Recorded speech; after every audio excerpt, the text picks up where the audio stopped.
Are you sick and tired of gambling your hard-earned money on Madden packs? Well, look no further than my sponsor, MMOEXP, for the cheapest and the most reliable mug coins on the market. And don't forget to use code FERDY at checkout for 5% off. The link for their website will be right at the top of the description. Are you looking to take your Madden game to the next level? Look no further than Civil.gg for the best ebooks on the market. Choose one of 2 membership options, and don't forget to use code FERDY at checkout for 25% off. What's going on, guys? Today is Team of the Week Tuesday. Before we do the Doug Baldwin gameplay later today, I thought, why not update the running back tier list this morning? So that is the plan. Running back tier list today, and then probably the updated wide receiver tier list either Thursday of this week if the LTDs are bad, or definitely early next week at some point. So the wide receiver tier list is coming, but today we have the running back tier list. Before we hop into it though, about half you guys who watch the videos are actually not subscribed to the channel. So if you right now watching this is not subscribed, hit that subscribe button, turn notifications so you don't miss a single upload, a single tier list, or a single gameplay. But yeah, let's hop into it. So here is the brand new running back tier list. Here it is. Some new names on here are... Who are some new names? Javonte Williams is a new name. Javonte right here. Here's Javonte. He's a new name. Both Lenny and Melvin Gordon. Lenny, I'm recording this actually Monday night, so I know I said it was Tuesday, but I'm recording this right now. It is Monday night. While you're watching this, it is Tuesday. And I'd imagine that Lenny did get some kind of +1. So if he did, I mean, he's jumping maybe to here. But I'm going to go with that he's going to get it. I'm going to go with, yeah, Leonard Fournette's going to get it. So I'll probably put him like here, somewhere around there. So I think for sure he's a lock. As well as, who else? Joe Mixon, who if he gets a +1, he's like somewhere here too. So, yeah, those 2 guys will probably get +1s, I'd imagine, on the Good Morning Madden stream. Maybe not both of them. And if both of them don't get it, then Lenny will definitely get it, and Joe Main won't. But, yeah, that is the new tier list. Some new names I kind of already went over. And this, by the way, is the upgraded 92 overall Shaun Alexander with 89 speed. But let's get started. The first running back we're looking at today is going to be the 94 overall Alvin Kamara. Okay, so here is Alvin. He's a 94 overall receiving back archetype. The card's 5'10", 215 with 93 speed, 93 acceleration, 92 agility, 95 break tackle with 90 carrying, 91 ball carrier vision with a 91 juke, 90 spin, 88 truck, 92 stiff arm, and an 89 COD. And also can catch passes very well too with an 88 short route running and an 84 catching. And Alvin has become a lot cheaper through Blitz to fully power up. So I'm sure you're seeing a lot of this card. And it is for good reason. He's the second fastest back in the game behind Bo Jackson. Can truck, can stiff arm, can fall forward, can catch passes. He's a good height. He's a good build. Also a good archetype too. So Alvin, a very popular back, and it is for good reason. And where are we going to put Alvin? I mean, this one's kind of a no-brainer for me. I'm going to throw him right in front of Derrick Henry. It was tough for me to do this. I do think it is very close between these two backs, mainly because Derrick Henry just can't break those big runs anymore. Yes, he can break them, but he won't finish them. Against a lot of the super premier 50-50 theme teams in the game right now, Derrick Henry simply getting caught from behind the whole lot. And yes, he still breaks tackles. Yes, he still fights. Yes, he's still nasty. That's why he's still S tier, even though he's not premier in speed anymore.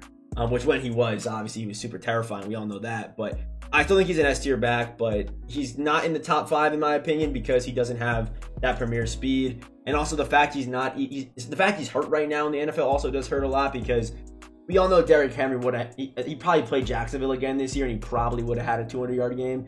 And he probably would have got a +1 from EA, and that would have kind of kept him, more speed relevant than if he's not going to get a +1. So that definitely hurt him a little bit, but I still think he's an S tier back just based off animations and what the card can do short yardage, and as far as running over people and stuff like that, he's still one of the best in the game.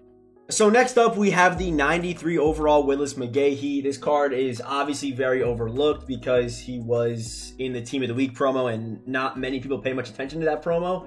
But Willis McGahee did come out. He's got 91 speed, 92 acceleration. Can kind of do everything pretty well. I mean, he's more of a power back than he is an elusive back, but does still have those elusive traits as well as being a pretty good pass catcher. Willis cards usually play pretty well. The card's also 235, so pretty heavy, and he's 6'2". So I mean, if you use this card on a Bills, Ravens, Broncos, or Browns team, he's actually a pretty good back. But again, because he came out during the Team of the Week promo, a lot of people probably didn't even know this card existed. But yes, Willis McGahee had a card last year that was good, and I mean, this card is still pretty good. I mean, is he S tier? No, but like I said, still a pretty good card. We're gonna throw him right in front of James Robinson here at A tier. He's just very solid, a good power back that has some elusive traits and also can run that short route pretty well too. So that's definitely a W. So next up, we have the most feared limited Marshawn Lynch. His price right now, I'm actually not sure what it is. Okay, I guess he was selling for 80K, but someone just bought them all out. But if you can get him for about this price, that's a good price for him. Gets every single team chem. But the reason why I love Marshawn so much is, yes, he might be lacking statistically and as far as his weight and his height goes, but he does get ability discounts, and he gets tank, bruiser, and balance beam for 4 AP, which is a really good discount. Tank usually 3 AP, bruiser usually is 2 AP, so that's 5 right there. And you also kind of get that bonus balance beam all for 4 AP. And if you have him activated, it makes him play so much better. So the main reason why he is going to be where he is because of that ability discount. And when you have him activated, he plays really well. I mean, if you don't play him activated, he doesn't play nearly as well, but he does have those pre-baked abilities with a discount, like I said. So I'm going to throw Marshawn right up here in front of Willis, which I could see the debate for maybe Willis or James Robinson over him. Maybe even do Staley over him. But yeah, no, I'm going to go with Marshawn for that ability discount. And also every single team chem. So most likely when you see Marshawn, or if you get Marshawn for yourself, you're either going to have +1 or +2 speed on him, which is also a major W. Okay, so next up, we have the 94 overall Team of the Week and Player of the Week, Jonathan Taylor, with 93 speed, 92 acceleration. This card's an elusive back, so you kind of have, if you want the receiving back, I'd go out, and if you want the elusive back, I would go Jonathan Taylor. If the archetype does not matter to you, I like Jonathan Taylor a little bit more. Yes, it is very close, but I do prefer JT. Has the better COD. Both cards have the same speed. Both cards have the same build. JT also does weigh 10 more pounds. So I just feel like I've used both cards. I think JT does play just a little bit better. But again, if you want a receiving back, you go Alvin. If you want an elusive back, you go JT. If it doesn't matter, though, like I said, I like Jonathan Taylor just a little bit more than Alvin Kamara. Both cards are amazing. You can't go wrong with either. But also keep in mind, it is just a little bit more expensive to power up Jonathan Taylor, too. So yeah, I do think JT's slightly better, but he also does cost just a little bit more to fully power up and give joystick and stuff like that. So yeah, where am I putting Jonathan Taylor? Pretty easy, right in front of Alvin Kamara. Next up, we have genuinely one of my favorite cards that I've used this year in general. I mean, I love this Tavon Austin card right here. And hopefully, if you are a budget no money spend team, you went and bought him when he was still in the store, because his price has doubled since he's been out of the store, which he was going for like 30K, 40K, like 35K, and now he's going for 60, which is still, I think he's still worth that, honestly. But the reason why I love this card so much is not only does he have good speed and good acceleration, the one hole on this card is the carry. I'm not going to lie. Do not get hit with him. You're probably going to fumble. Even though I got hit a couple of times and didn't fumble, but I'm sure if you are feeding him a lot and he takes a hit stick by Cam Chancellor or that enforcer Bo Jackson, he will most likely fumble. But you see right here, Tavon Austin has like legit receiving backs, like legit high overall receiving back stats, because he's obviously, a wide receiver / running back, but he's up there with Alvin for receiving stats. So if you are someone that has like a Derrick Henry or a Garrett Blount and want that receiving back to help complement them, I think Tavon is a perfect purchase. I mean, yeah, his power's a little bit expensive. I don't think this card needs to be powered up, though, if you have him as your RB2. If he's your RB1, might want to consider it, but I think as your RB2, if he's like your second option, backup kind of guy, I think he's probably fine not powered up. And like I said, like has premier stats, not just for a budget receiving back, but like for receiving backs in general. He's got really good receiving stats. So, and obviously, good animations, good speed too. And he's 5'8", which is really good for finding the small holes too. So Tavon Austin, a really nice card, really nice bang for your buck. And I'm going to throw Tavon Austin right in front of Cordero Patterson. You could debate Cordero over him. I think you could definitely do that. I'm going to go with Tavon, though. And I'm going to leave Chase Edmonds in front of him. Chase still has that good speed. He's still a pretty good card that no one really talks about because he's super expensive. And again, another Team of the Week card. The next man up is the legend 94 overall LeGarrette Blount. And we all know about this card and how scary he is. Even a decent pass catcher with 70 catching obviously isn't great, but for a power back, you're going to take that 9 times out of 10. Good carrying. He's got a good juke move. His COD not the greatest, but keep in mind he's a power back. That weighs 250. He's 6 foot, so yes, he can air truck. And this card in the open field is dynamic. Good acceleration, good speed, good animations. And I don't have much else to say about this card. Just know that I'm sure if you faced him, he's probably punished you. He probably has. This LeGarrette Blount card is just an absolute menace. So don't have much to say, but we're going to throw our man LeGarrette Blount right in front of JT and Alvin. I did debate leaving these two in front of him, and I think you could definitely have that. I would respect that opinion, but I just feel like power backs in this game, they just are so good. Like guys like Bo, guys like LeGarrette. If we do end up getting a Dickerson card, like cards like that are gonna be so scary because just how good power backs are. There are so many good broken tackle animations where you actually gain speed off of them, and I don't know. I feel like power backs are better than ever this year, in my opinion. So I'm gonna leave LeGarrette Blount in front of JT and Alvin, and also he's not sluggish either. Like he's still got good speed and can still make guys miss. Like he's just that good, man. Next up, we have flashback 92 speed and 92 acceleration Phillip Lindsay. This card isn't anything special. Does get Broncos and Texans chems, but just kind of your normal elusive back. Doesn't, I mean, he actually has some pretty decent power. He's 5'8" like Tavon, 190, so kind of like a little bowling ball out there. But I have seen gameplay on this card. He does play fairly well. So Phillip Lindsay just kind of being your like standard elusive back with a little bit of power, a little bit of pop. But I do like his build and his weight too. That's kind of unique that he's 190, 5'8" or whatever he is. Yeah, 5'8" is ridiculous. So yeah, we're going to throw Phillip Lindsay right up here behind Cordero, but right in front of Marshawn Lynch. And yeah, I'm pretty happy with that. 92 speed's really good. It's really good. Next man up is the 94 overall Roger Craig. I just did do a gameplay on this card, and I do think that Craig is better than both Jonathan Taylor and Alvin. They're all very similar backs.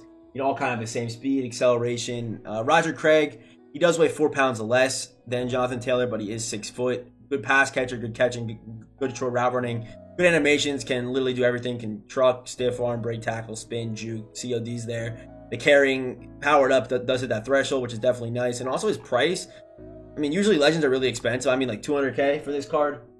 Yeah, I mean, sign me up, honestly. And you can power him up cheaper for than what you're able to power up like Jonathan Taylor for example, which is kind of ridiculous. So Roger Craig, even not on a Raiders, Niners, or Vikings theme team, I think is a major W.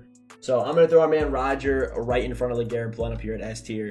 A really, really nice card. And honestly, I've seen a lot of people debating this card for number 1. I don't see that angle at all because he's not. But I have seen people saying that they thought he would, but he's not. I promise you.